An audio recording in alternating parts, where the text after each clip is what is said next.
কষ্ট পেয়ে যারা চুপ থাকে তাদের যন্ত্রণাটা অনেক বেশি। তারা না পারে কিছু বলতে, না পারে সব কিছু সহ্য করতে।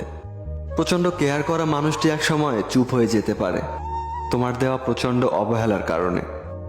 তখন তোমার মুখের উপর বলে দিতে পারে, তোমার উপর আমার আর কোনো আগ্রহ নেই, তোমার উপর আমার কোনো অভিযোগ নেই।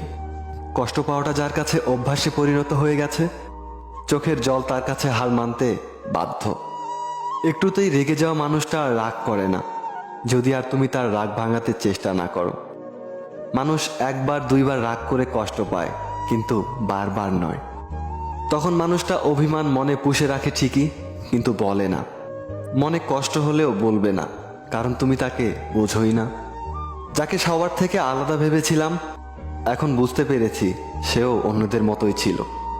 দিন শেষে আমরা সবাই এমন একটা মানুষকে খুঁজি যে মানুষটা আমাদের বুঝবে, আমার রাগ অভিমানগুলোকে বুঝবে, যার সাথে কথা বলতে মানসিক শান্তি পাওয়া যাবে, যে আমার ব্যর্থতায় পাশে থাকবে, মন খারাপের সঙ্গী হবে। কিন্তু বাস্তবতা কি জানো, খুব কম মানুষই এমন ভাগ্যবান কিংবা ভাগ্যবতী হয়।